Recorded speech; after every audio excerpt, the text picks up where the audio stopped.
第1章、30年戦争が始まった理由と、その仕組みについてお話しします。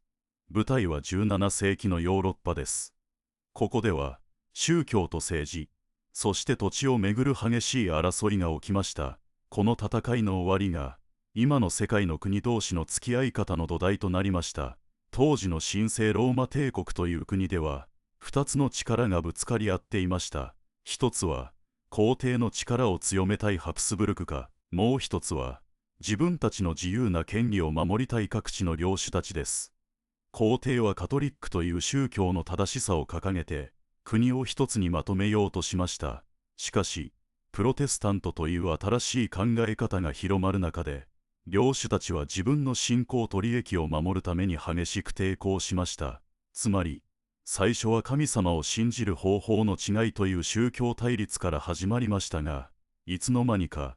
誰が権力を握るかという政治の争いへと変わっていったのです。特にボヘミアという地方で起きた反乱は、皇帝への直接な挑戦となりました。カトリック側は皇帝の支配を正当化しようとし、プロテスタントの貴族たちは武器を持って立ち上がりました。この火種はあっという間に帝国全体に広がり、各地の領主たちが同盟を組んだことで、戦争の規模はどんどん大きくなりました。さらに、土地を奪い合う争いも重なりました。オランダの独立戦争や、北欧のデンマークとスウェーデンの覇権争いが同時に起きていたため、ヨーロッパ全土が戦火に包まれたのです。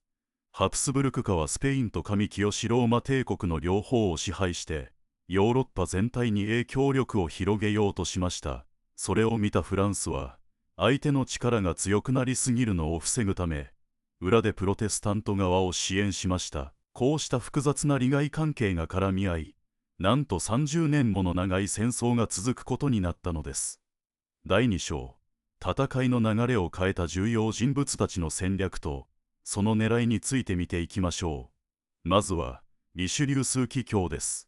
彼はカトリック教会の高い地位にありながら、国家の利益を最優先にする国家理性という考え方を掲げました。ハプスブルク家が強くなるのを止めるため、あえて同じキリスト教でも敵対していたプロテスタント側を助けるという不思議な選択をしたのです。これは宗教への忠誠心よりも国の安全と利益を優先するという新しい政治のやり方でした。ルイ13世とアンヌ・ド・オーストリアが一緒に描かれた絵画には、宮殿での華やかなお祭りの様子が描かれていますが、そこには王様と枢機卿の強い結びつきが表現されています。次に、3. マル公爵こと神父、マール伯爵です。彼はリシュリューが権力を集中させることに反対し、宮廷の中で陰謀を企てました。しかし、最終的に失脚します。彼の肖像画には、抱いていた大きな野望と、その後に待っていた悲劇が暗示されています。そして、スウェーデン王グスタフ2世アドルフです。彼はプロテスタント側の軍事の柱となりました。彼は軍隊の仕組みを根本から変え、歩兵に火器を持たせて標準化し、素早く動く戦術を取り入れました。これにより、騎士中心の戦い方を打ち破り、戦場で圧倒的な強さを手に入れました。彼の参戦は、単に宗教的同情からではなく、北欧の勢力を広げたいという政治的野心も伴っていました。最後に、ルイ13世とアンヌ・ド・オーストリアの統治についてです。2人はフランスの内外の政策をまとめ、リシュリューの作戦を支えながら外交の駆け引きを行いました。王室が演劇やバレエなどの文化イベントで国の威厳を見せつける一方で、実際にはハプスブルク家を牽制し、プロテスタントを支援するという二重の戦略を巧みに操っていたのです。第3章、戦争が止まらず、行き詰まった中でついに結ばれたのが、ベストファーレン条約です。この条約は、長い時間をかけた話し合いの結果、多くのルールが決まりました。一つ目は、オランダ連邦の独立が正式に認められたことです。これでオランダはスペインの支配から離れ、一つの独立した国としての地位を築きました。二つ目は、スイス連邦の独立が事実上認められたことです。これらは、誰か一人の強いリーダーが全てを支配する中世の考え方から抜け出し、それぞれの地域が自分たちの運命を決めるという新しい時代の始まりを意味していました。3つ目は、各地の領主たちに外交や軍事の権利が与えられたことです。これにより、領主たちは自分たちで条約を結んだり、軍隊を持ったりできるようになりました。その結果、中央の権力は弱まり、それぞれの地域が主権を持つ近代国家の形が出来上がりました。4つ目は、カトリック、ルター派、カルバン派という3つの主要な宗派が、それぞれの土地で平等に信仰できる権利が保障されたことです。この宗教的寛容は、血みどろの宗教戦争を終わらせただけでなく、後の時代の信教の自由という考え方の基礎となりました。この条約がもたらした本当の成果は、ヨーロッパ全体を一つの権力が支配するという夢が終わったことです。国の主権と他国の領土を侵さないというルールがはっきりと書き込まれ、それ以降の世界は、主権を持つ国同士が関わり合う仕組みになりました。また、宗教の多様性が法に認められたことで、ヨーロッパに寛容な空気が流れ、後の啓蒙思想へとつながっていきました。第4章、30年という長い戦いが残した、あまりにも大きな犠牲についてお話しします。この戦争は、単に地図上の境界線を変えただけではありませんでした。人々や町に耐え難い被害をもたらしました。農村では、兵士や雇いわれの兵士たちがむやみに略奪を繰り返し、作物は焼き払われました。食べ物がなくなり、飢えで亡くなる人が続出し、人口は激減しました。都市でも疫病が流行し、不衛生な環境が死者をさらに増やしました。特に商業の町では、貿易の道が断たれ、港が封鎖されたため、経済が止まり、失業と貧困が広がりました。こうした社会の崩壊は、戦う兵士だけでなく、女性や子供、お年寄りなどの弱い立場の人々に深刻な影響を与えました。多くの家庭で父親や夫を失い、生活手段をなくした女性たちは、無理にでも農作業や手仕事に従事しなければなりませんでした。親を失った子供たちは、教会などの施設に頼るしかなく、十分な教育や健康管理を受けられないまま過ごしました。さらに、自然環境までもが破壊されました。武器や防壁を作るために森が切り倒され、川は砲弾や汚れで汚染されました。この環境の悪化は、戦後の復興を遅らせ、農業の生産力を長く低下させました。その結果、戦争が終わった後も数十年間にわたって、地域社会は慢性的な食料不足と経済の停滞に苦しむことになったのです。第5章、ベストファーレン体制が国際関係の歴史にどのような意味を持つのか、そして現代にどうつながっているかを考えます。この条約が作った秩序は、近代国家の土台となりました。まず、主権国家という考え方が法に定められたことで、他国の内政に口を出さないという原則が国同士の付き合いの基本になりました。この非干渉の原則は、現在の国際法や国際連合の憲章にも受け継がれており、現在の世界秩序の根幹となっています。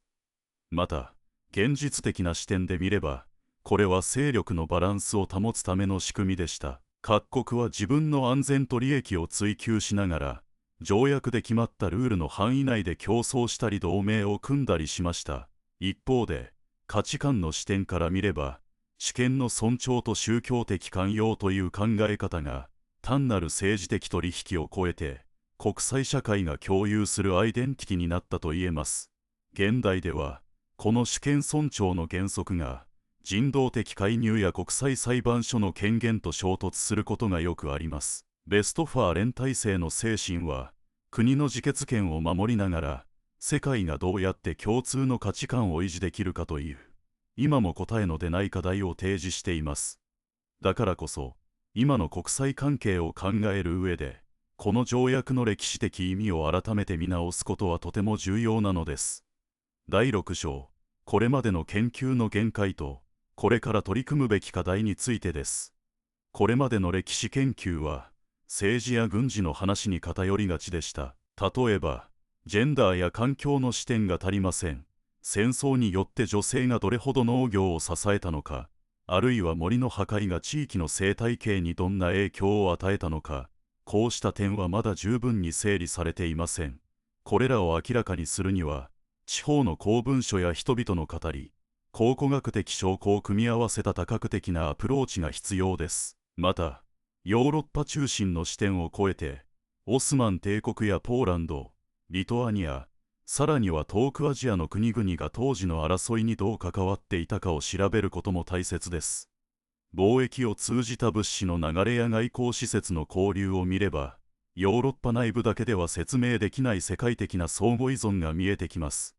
こうした比較の視点こそが、戦争と平和の普遍的な仕組みを理解する手がかりになります。さらに、技術の歴史という面からも分析が必要です。火縄銃や大砲の改良が戦い方にどう影響したのか、兵器の進化は単に攻撃力を高めただけでなく、国の財政や産業の仕組みまで変えました。これらの変化が、近代国家を作るための経済的土台になったと言えるでしょう。つまり、30年戦争とベストファーレン条約を理解するには、政治や宗教だけでなく、社会、文化、環境、技術といったあらゆる視点を統合することが不可欠です。過去の教訓を現代に生かすために、私たちはまだ見ぬ領域へと探求を広げていかなければなりません。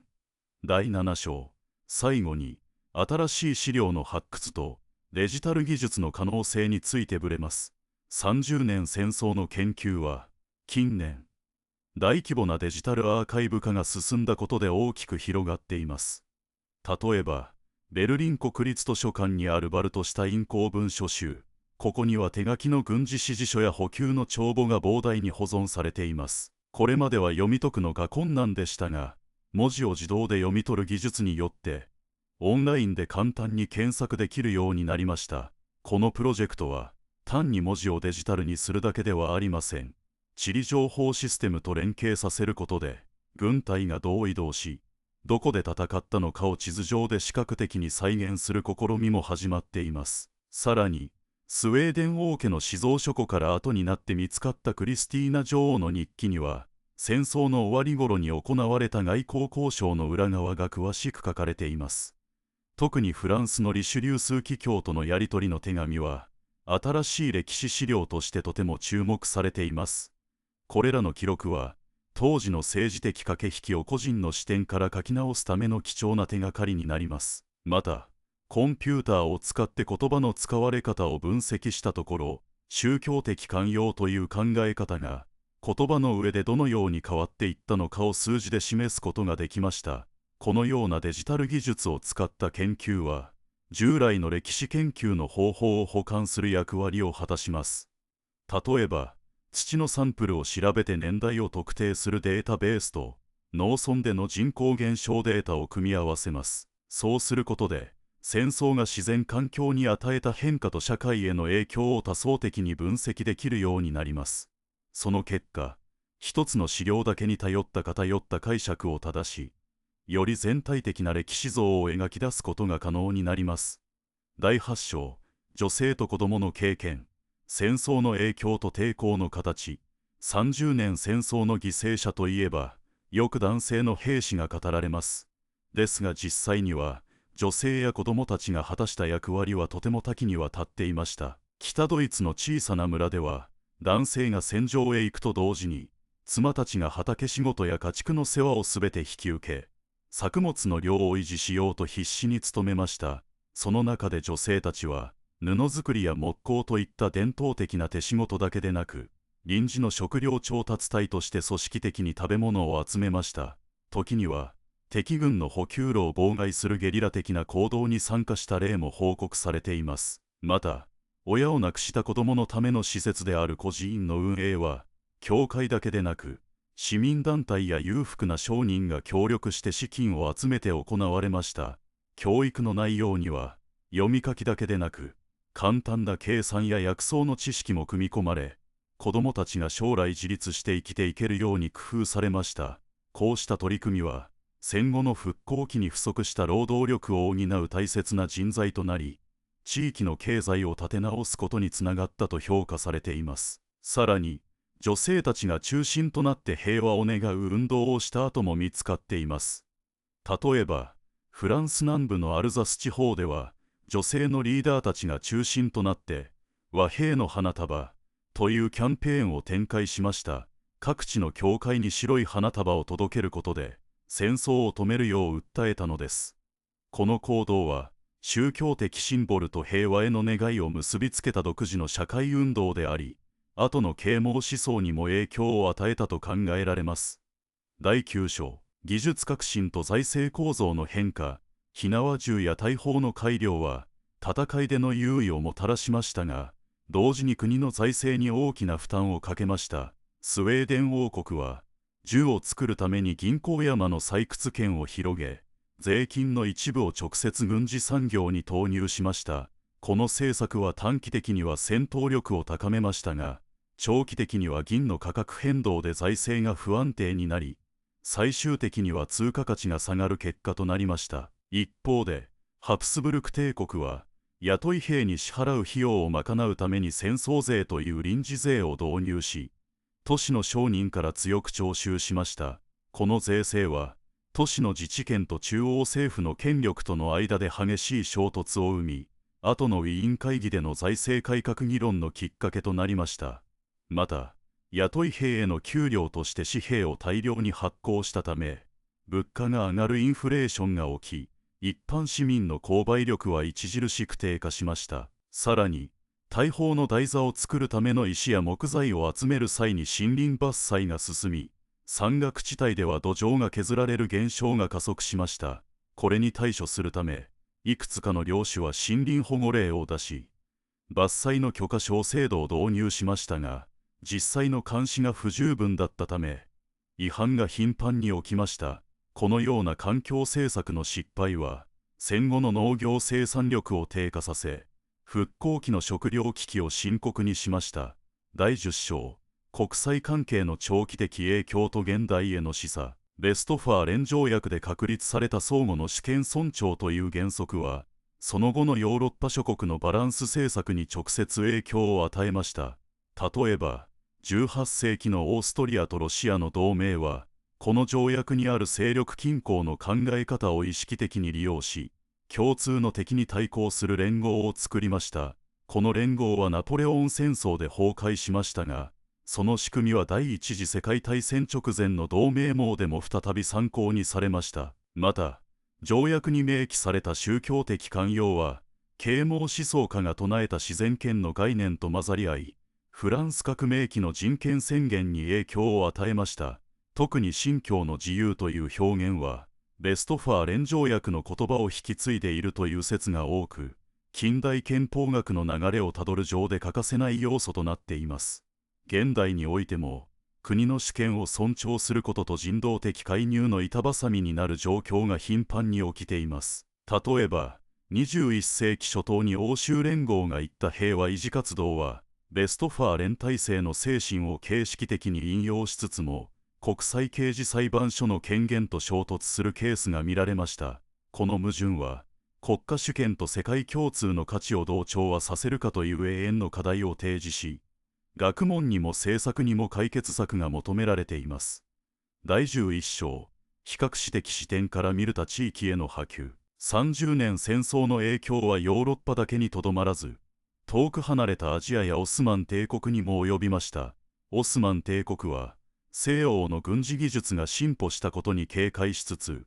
同時にスウェーデン王国との貿易を拡大しようとしました。特にスウェーデン産の鉄鋼はオスマンの砲兵部隊に供給され、東地中海での海軍力を高めるのに役立ちました。この貿易により、オスマン帝国内での軍備増強が進み、ヨーロッパ列強との政治的駆け引きに新たな局面が生まれました。さらに、ポーランド、リトアニア共和国は、30年戦争の混乱を利用して領土を拡大しようとしましたが、同時に国内の宗教的分裂が深刻化しました。ユダヤ人コミュニティは、戦争による人口移動の結果、都市への移住が加速し、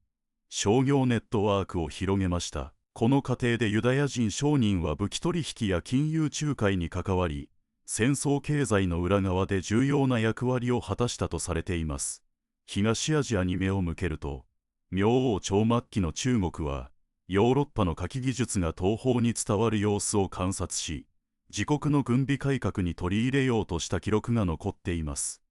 特に南京の造船所で建造された大型帆船は、ヨーロッパ式砲塔配置を模倣した設計が試みられました。これは、後の清王朝の海軍近代化に影響を与えた先駆的事例と評価できます。第12章、未来の研究課題と学際的協力。今後の研究は、次の3点に注目すべきです。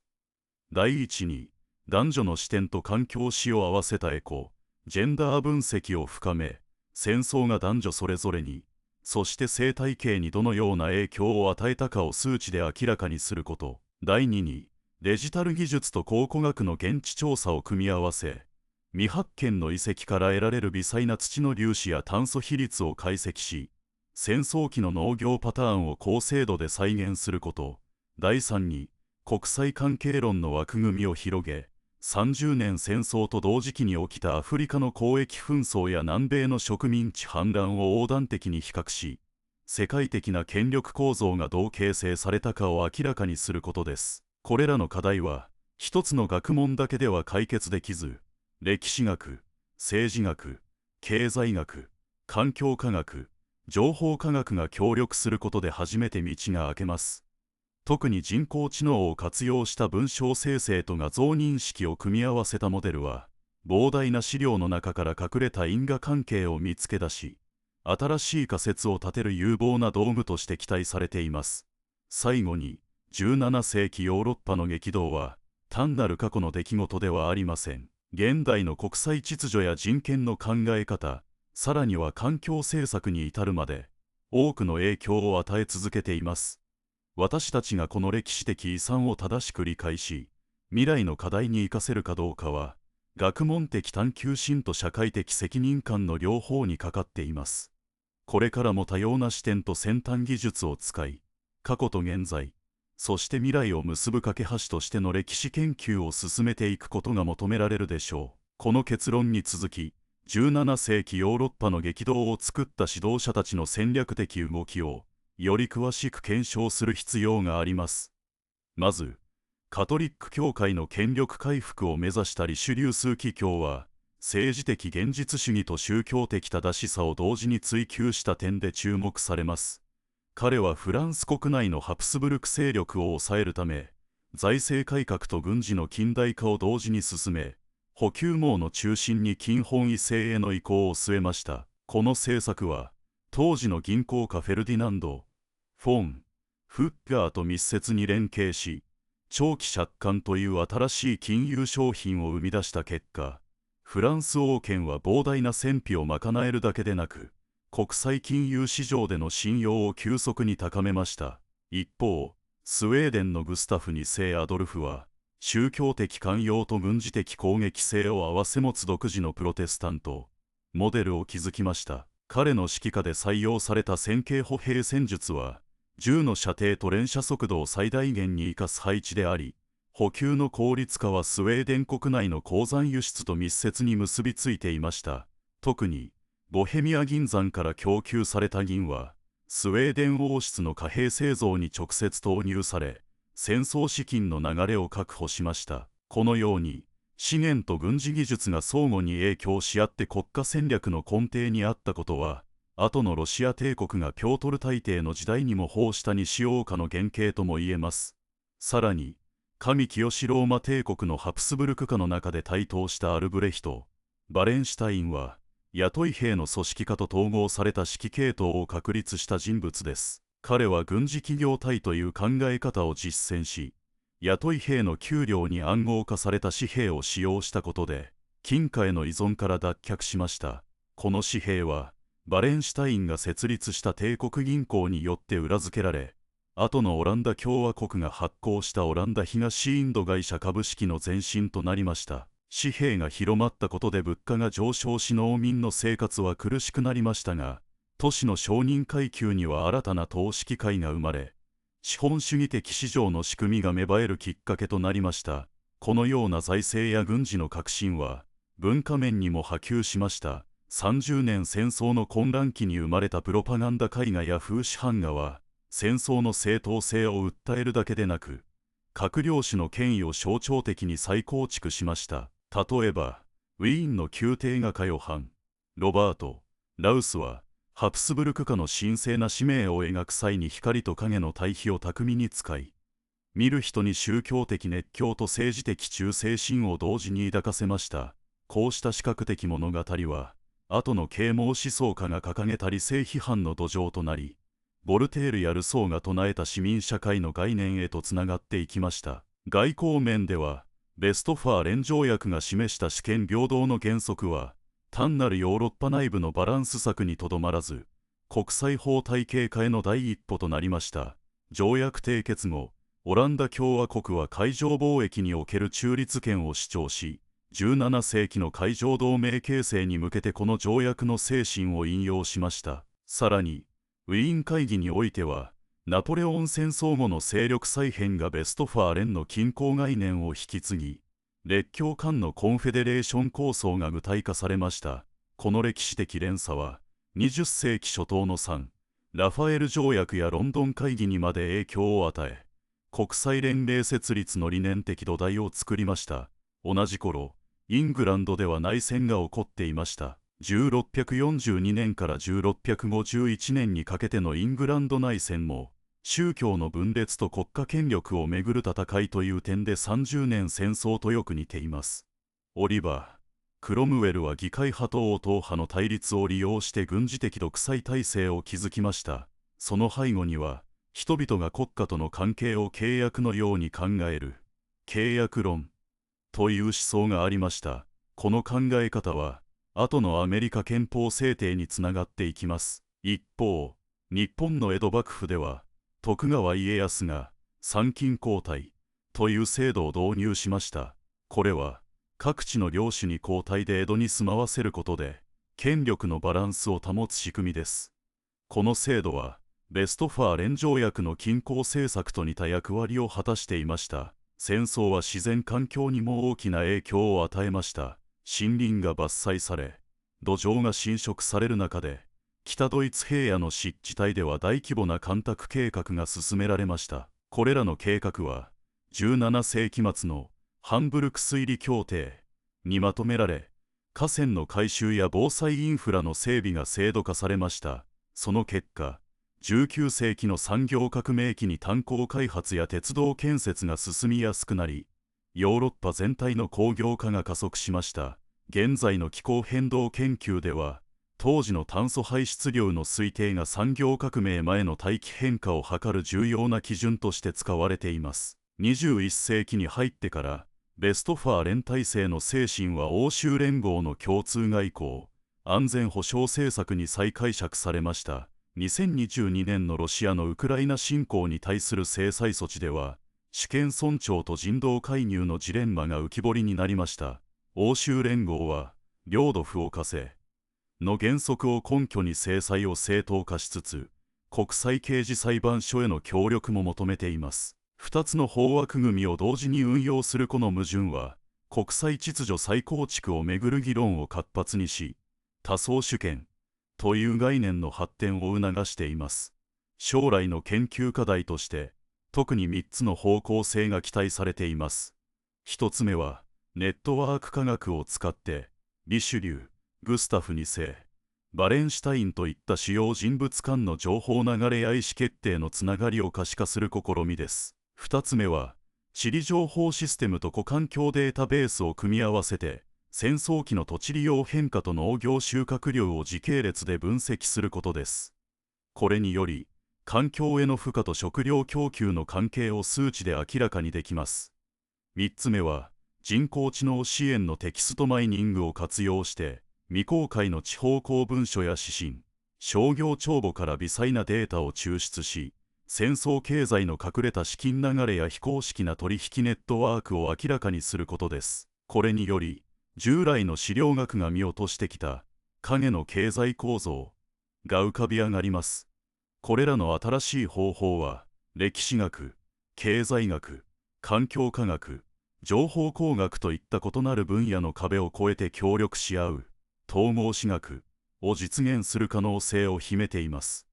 特にデジタル人文学が提供するクラウドベースの共同編集プラットフォームは、国際的な研究ネットワークを瞬時につなぎ、リアルタイムで仮説を検証する場を提供します。将来には、仮想現実技術を使った戦争体験シミュレーション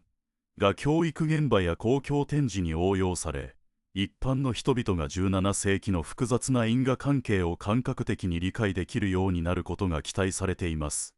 結局のところ、17世紀ヨーロッパの宗教や政治、領土をめぐる戦いは、単なる過去の出来事ではありません。現代の国際秩序や人権概念、環境政策に至るまで、多層的かつ継続的な影響を及ぼし続けています。その遺産を正しく読み解くことは、学術的探求心と社会的責任感が融合した時に初めて可能となります。したがって、私たちは過去と現在、そして未来を結ぶ架け橋として、歴史研究の方法を絶えず刷新し、異分野間の知見を統合する努力を怠ってはなりません。これこそが、次世代へ継承すべき真の知的遺産です。この議論をさらに深めるために、30年戦争期における主要指導者たちの具体的な戦略とその長期的影響を個別に検証することが不可欠です。まず、フランス王ルイ13世の宰相として権勢を振るったリシュリュー枢機卿は、宗教対立を利用した現実主義政治の典型例を示しました。彼はハプスブルク家の勢力拡大を抑えるため、カトリック諸侯とプロテスタント諸国との間に巧妙な裏取引網を構築しました。同時に、フランス国内の絶対王政を強化しました。その手法は、秘密外交文書の暗号化や使節団の二重任務といった情報操作技術を駆使し、後の近代国家における諜報機構の原型となりました。リシュリューの政策は、条約交渉において、均衡という概念を意識的に持ち込み、ベストファーレン条約の主権平等原則を自国の利益に合わせて再解釈した点で、国際法学の初期段階における実践理論形成に寄与しました。次に、スウェーデン王グスタフ2世は、軍事組織改革と宗教寛容政策を同時に推進しました。彼は歩兵の火器装備率を大幅に向上させ、連隊単位での機動性と火力を統合した機動歩兵部隊の概念を確立しました。この軍事革新は、従来の騎士中心の戦術を覆し、ヨーロッパ全土における戦争の機械化への先駆けとなりました。また、グスタフはプロテスタント諸国への宗教保護を掲げつつ、占領地における農業復興策を実施し、戦争疲弊地域の経済回復を促しました。これにより、戦争資金調達のための税収増加と合わせて、地方自治体との協調関係が進化し、後の国家財政管理モデルの雛形を提供しました。一方、ハプスブルク帝国の重臣バレンシュタインは、傭兵軍団の大規模化と政治的忠誠心の分離という二律背反戦略を採用しました。彼は多民族からなる傭兵部隊を統括し、金銭報酬と契約条件によって指揮系統を維持しました。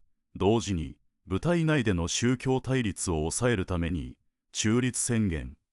を発布しました。この宣言は、軍事効率性と宗教寛容の両立を試みた初期例として評価され、近代軍事法規範の法画とみなすことができます。バレンシュタインの行動は、戦争終結後の領土再配置においても重要な役割を果たし、ハンブルク推理協定に代表される公共インフラ整備と結びつきました。オランダ共和国は、海上貿易路の確保と中立権主張を通じて、ベストファー連精神を海上法の領域へと拡張しました。オランダ議会は、海上同盟の成立を根拠に、各国の船舶に対する無差別攻撃を禁じる、海上中立条項を制定しました。これが後の国際海事法の前身となりました。さらに、オランダの商人ギルドは、戦争期間中に失われた市場を再編成するための金融商品、特に長期国債と保険制度を開発し、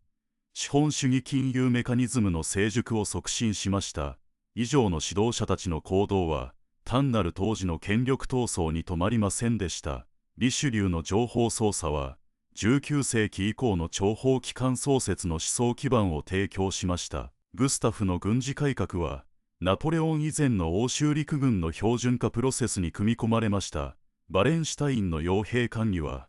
第一次世界大戦期における民間軍事会社の法的位置づけに関する議論の歴史的前例となりました。オランダの海上中立は、現在の海洋安全保障条約における航行自由の概念と直接にリンクしています。このように、17世紀の指導者層が展開した多面的戦略は、国際秩序の構造転換点として機能しました。リシュリューが用いた裏交渉の手法は、今日のサイバー外交や非公式チャンネルによる危機管理に類似した側面を持ちます。グスタフの軍事技術革新は、人工知能やロボティクスを活用した次世代兵器開発の歴史的前例として捉えることができます。バレンシュタインの契約軍の概念は、民間防衛企業の合法性と倫理性をめぐる国際議論の起点となり得ます。オランダの海上中立は、海洋資源の共有と環境保護をめぐる多国間協定のモデルケースとして、気候変動対策における海上輸送の脱炭素化政策に応用可能です。したがって、これらの歴史人物とその戦略を横断的に比較分析することで、17世紀に芽生えた均衡、主権、中立という概念がいかにして現代の国際制度へと受け継がれ変容してきたかを明らかにできるでしょう。この視点は次世代の国際関係理論に新たな枠組みを提供すると同時に歴史的教訓を実践的政策提案へと転換する橋渡し役を果たすことになるのです。